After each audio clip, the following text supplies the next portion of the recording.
नमस्कार मंडळी, पुन्हा एकदा तुम्हा सर्वांचं आपल्या लाडक्या यूट्यूब चॅनलमध्ये मनापासून स्वागत आहे. हुकुमाची राणी ही या मालिकेचा आजचा भाग खूपच इंटरेस्टिंग होता.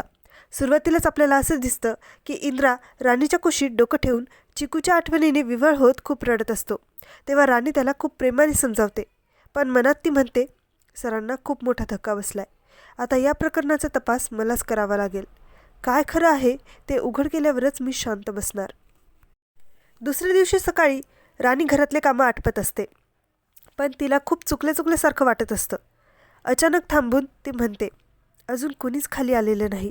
आबा पेपर वाचत नाही आहेत. अजू भाऊ भूक लागली म्हणत दंगा करत नाही आहेत. तेवढ्यात रत्नाकाकू तिथे येतात. त्या राणीला सांगतात की आता तुलाच सगळ्यांना धीर द्यावा लागेल, सगळ्यांचा आधार व्हावा लागेल. तेव्हा राणी रत्नाकाकूंना त्या दिवशी चिकू डबा घेऊन टेरेसवर गेली होती का असं विचारते. त्यावर काकू म्हणतात, नाही, ती डबा घेऊन सरळ हॉस्पिटलकडे निघाली होती. ते ऐकून राणी विचारात पडते, पण मला तर ती भाजी टेरेसवर सांडलेली दिसली. तिकडे राणीच्या घरी तिची आई चिकूचा विचार करत हळहळत घरात झाडू मारत असते. तेवढ्यात त्यांच्या कमरेला कळ बसते. त्यामुळे बुवा त्यांना आराम करायला सांगतात आणि आज काहीही झालं तरी डॉक्टरकडे आपण जायचंच असं म्हणतात. राणीच्या घरीसुद्धा मी एकटाच जाऊन येतो हे सुद्धा म्हणतात. तिकडे इंद्रा मालतीची समजूत काढत असतो. आई, तू अशी रडली तर चिकूला आवडणार नाही. तू इतका त्रास करून नको घेऊस ना. त्यावर मालती म्हणते, लेकरं आईबाबांचा जीव असतात रे. मी रोज देवाला हीच प्रार्थना करायचे की माझं आयुष्यसुद्धा माझ्या लेकरांना मिळो, पण देवाने माझी प्रार्थना ऐकली नाही. इंद्रा मालतीची समजूत घालून तिला जेवायला चल म्हणतो. त्यावर ती नकार देते.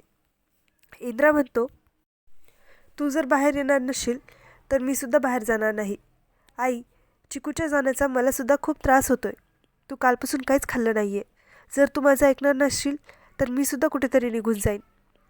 तेव्हा मालती म्हणते, इंद्रा, आता तू तरी असं नको म्हणूस. खाली आबा, विक्रांत, उर्मिला, अजू, रत्नाकाकू सगळेजण एकमेकांची विचारपूस करत असतात. इंद्रासुद्धा तिथे येतो. तेव्हा विक्रांत त्याला म्हणतो, आपल्या फॅक्टरीतले खूप सारे कामं, मीटिंग सगळं पेंडिंग आहे. त्यावर इंद्रा म्हणतो, विक्रांत, आता काही दिवस तूच हे सगळं काम सांभाळ. तेवढ्यात राणी त्या डब्यातली भाजी टेरेसवर सांडल्याबद्दल विक्रांत आणि उर्मिलाची विचारपूस करत असते.